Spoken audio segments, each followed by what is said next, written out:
안녕하십니까. 광주 전남권 뉴스입니다. 항저우 아시안게임에 출전한 우리나라 선수들 많은 감동을 안겨줬죠. 아시안게임에서 활약했던 광주와 전남 선수들을 사흘 앞으로 다가온 전국체전에서도 만나볼 수 있는데요. 이번 전국체전에서 주목해야 할 선수들을 백미선 기자가 정리했습니다. 올림픽 3관왕에 빛나는 광주여대 소속 안산. 여자 단체 금메달과 개인전 은메달을 거머쥐며 양궁 여제의 존재감을 드러냈습니다. 안산은 이번 전국체전에 대학부로 출전해 광주국제양궁장에서 활시위를 당깁니다. 개인전 금메달로 아시안게임 신예로 떠오른 임시현과 리턴 매치가 성사될 가능성이 높습니다. 아시안게임에서 근대 5종 남자 개인과 단체전 모두 금메달을 차지한 전웅태. 전국체전에서 광주시청 소속으로 출전해 아시아 최강의 기량을 선보일 예정입니다. 펜싱 여자 에페 단체전 아시안게임 금메달에 빛나는 광주 서구청 소속 강영민은 일반부 에페 단체전에서 만나볼 수 있고, 사브르 단체전 동메달을 따낸 최세빈은 전남도청 소속으로 사브르 단체와 개인전에 출전합니다. 아시안게임 메달리스트 광주시 체육회 소속 이재경과 박하름은 다이빙과 플랫폼 싱크로 다이빙 남녀 종목에 출전합니다. 아시안게임 금빛 감동의 주역이자 한국 수영의 간판인 황선우와 명승부 끝에 은메달을 목에 걸고 아름다운 미소로 감동을 선사한 우상혁도 전국체전에서 2024 파리올림픽을 향한 도전을 시작합니다. 3만 명에 가까운 선수단 참여로 역대 최대 규모로 치러지는 104회 전국체육대회는 오는 13일 개막해 목포 종합경기장 등 도내 70개 경기장에서 일주일간 치러집니다. KBS 뉴스 백미선입니다. 오는 13일 전남에서 막을 올리는 전국체전 개막을 앞두고 주 경기장 등에 대한 특별 점검이 이루어졌습니다. 김영록 전남지사와 도체육회 관계자 등은 어제 개막식 장소인 목포 종합경기장을 찾아 주요 시설물을 점검하고 안전관리 대책 등을 확인했습니다. 전라남도는 개회식 당일 안전요원과 교통통제요원을 집중 배치해 인파를 분산하고 의료 지원반을 꾸려서 만일의 상황에 대비하기로 했습니다. 국제 패권 경쟁이 치열한 반도체 산업은 갈수록 커지고 또 중요해지고 있습니다. 하지만 광주와 전남은 반도체 불모지로 꼽히는 데다 지난 7월 특화단지 유치에도 실패했는데요. 경쟁력을 가질 수 있는 후공정, 패키징 분야를 중심으로 밑바탕을 쌓아야 한다는 목소리가 높습니다. 양창희 기자의 보도입니다. 민선 8기 1호 상생 사업으로 반도체 특화단지 유치를 내세운 광주 전남. 1년 가까이 노력했지만 경기도 용인과 평택 등 반도체 벨트 지역에 밀려 탈락했습니다. 앵커 기업이 거의 없는 상태에서 어떻게 반도체 생태계를 만들지 설득하지 못했기 때문입니다. 하지만 전문가들은 특화단지 유치에 실패했다고 반도체 산업 육성을 멈춰서는 안 된다며 입을 모읍니다. 갈수록 부가가치가 커지는 데다 자동차와 AI 등 지역 주력 산업과의 연관 효과도 크기 때문입니다. 경북 구미의 경우에도 수년간의 노력으로 기업 투자를 유치한 게 이번 특화단지 지정의 밑거름이 됐습니다. 특화단지가 지정 안 되더라도 반도체는 나는 하겠다. 그런 자세로 우리가 접근을 해야만 나중에 결국 특화단지도 우리한테 오는 것이고, 구체적으로는 국내 경쟁력이 상대적으로 취약한 반도체 후공정, 패키징 분야에 집중해야 한다는 목소리가 큽니다. IT 제품이 다양해지고 AI 등의 기술과 결합하면서 반도체 성능을 극대화할 수 있는 첨단 패키징의 수요가 급증하고 있기 때문입니다. 반도체 패키지는 우리가 입는 옷입니다라고 얘기를 해요. 반도체는 사람의 몸이고요.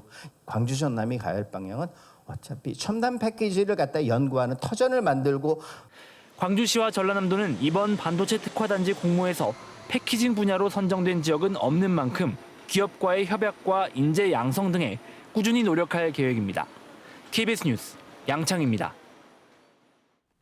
광주와 화순 간 광역철도 구축을 위한 사전 타당성 조사 용역이 시작됐습니다. 화순군은 내년에 마련될 제5차 국가철도망 구축 계획에 광주 화순 간 철도 조성을 포함하는 것을 목표로 사전 타당성 조사 용역에 들어갔다고 밝혔습니다. 해당 노선은 광주 소태역에서 너릿제와 화순읍, 화순 전남대병원과 백신단지를 잇는 16.4km 도시철도 연장형 광역철도 사업으로 사업비는 총 6,910억 원으로 추산됩니다. 화순군은 광역철도 사업이 제4차 국가철도망 구축계획 당시 타당성 부족을 이유로 제외됐지만 그동안 아파트 단지 신축과 화순 전남대병원 관련 이동량이 늘어나 사업 재추진을 검토 중이라고 설명했습니다. 1980년 5.18 당시 정부의 검열은 언론사뿐 아니라 민간인 기록물에까지 뻗쳤습니다. 그래서 5.18 기록을 남기기란 쉽지 않았는데요. 한 시민이 기록한 당시 광주와 광주 시민들의 모습이 필름으로 남아서 43년 만에 공개됐습니다. 하선아 기자입니다. 1980년 5월 15일 옛 전남도청 앞에서 열린 민족 민주화 성회. 시민 수백 명이 비상계엄 해제를 외쳤던 그때 기존에 공개된 다른 사진들과는 달리 서로가 어깨 동무한 모습입니다. 전남도청 정문을 막고 선 경찰 앞에서 집회를 여는 시민들. 무자비한 진압작전 직전입니다. 공중전화 부스 안에 숨어 찍은 민간인들의 시신사진에는 계엄군의 만행이 고스란히 담겼습니다. 전남도청 인근에서 사진관을 운영하던 고 최병호 씨가 촬영한 1980년 5월의 기록들입니다. 최 씨는 당시 대학생이던 아들과 함께 현장을 누비며 아들의 어깨를 삼각대 삼아 광주의 항쟁을 기록했습니다. 저를 하나의 그 가림막으로 해가지고 사진을 촬영을 하시면서 저도 순간순간 그런 상황들을 인상 깊게 느끼고 그랬죠. 정부 검열에 모두 소각된 줄 알았던 필름들은 20여 년 전 작고한 아버지의 유품을 정리하다가 빛을 보게 됐습니다. 1980년 5월 15일과 20일, 21일과 22일 나흘간 촬영한 흑백과 컬러 사진 137점입니다. 당시의 정황이나 상황들을 좀 추측을 하면서 5.18 당시에 어떤 의미들을 담고 있는 사진들인지 한번 느껴보셨으면 좋겠습니다. 화가가 된 아들은 아버지와 함께한 광주의 5월을 그림으로 승화시켰습니다. 정권을 잡기 위한 군인들이 무도하게 광주 시민들을 지금 희생양으로 몰고 있다. 뭐 이런 비슷한 말씀 하나 하셨고요. 다양한 자료를 좀 남기지 못한 게 아쉬움이 있다. 5.18 기록관은 전문가 자문과 디지털화 작업 등을 거쳐 기증된 사진들의 사료로서의 가치를 분석할 계획입니다. KBS 뉴스 하선아입니다. 5.18 기록물 보존시설 확충 사업이 본격화할 전망입니다. 광주시는 이달 중 광주 치평동 5.18 교육관 공터에 들어설 기록물 보존시설 건축기획 용역에 들어간다며 이르면 내년 하반기 착공해 2026년까지 시설을 완공할 계획이라고 밝혔습니다. 광주시는 당초 5.18 사적지인 서구 화정동 옛 국군 광주병원 건물 일부를 리모델링해서 추가 보관시설로 사용하려 했지만 건축물 대장이 없는 불법 건축물로 확인돼 무산됐습니다. 5.18 당시 신군부의 강경 진압을 거부했던 전남도경 고 안병하 치안감 추모식이 어제 광주 4.19 혁명 기념관에서 열렸습니다. 안병하 기념사업회 주관으로 열린 35주기 추념식에는 전임순 여사 등 유족과 광주경찰, 시민사회와 정치권 인사들이 참여해서 안 치안감의 위민 정신을 기리고 계승 발전시켜 나갈 것을 다짐했습니다. 안 치안감은 5.18 당시 전라남도 경찰국장으로 재직하면서 신군부의 시위대 강경 진압 지시와 발포 명령을 거부해 보안사로 끌려가 고문을 당했고 고문 후유증으로 투병 생활을 하다가 1988년 60세로 생을 마감했습니다. 올해로 20번째를 맞은 추억의 충장축제가 어제 막을 내렸습니다. 지난 5일부터 닷새간 열린 이번 축제에는 주최 측 추산 80만 명이 방문한 것으로 집계됐습니다. 행사 기간 광주 충장로와 금남로 일대에서는 축제의 주제인 불을 매개로 불꽃 드론쇼와 폭죽 행사 등이 열리는 등 다채로운 체험 행사와 공연 등이 펼쳐졌습니다.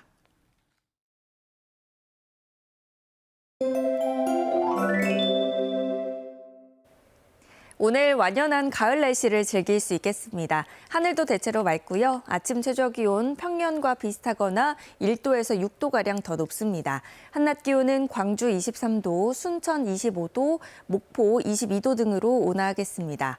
비교적 포근한 날씨지만 일교차가 10도 안팎으로 크게 벌어지고 있습니다. 감기 걸리지 않도록 체온 조절 잘 하셔야겠습니다.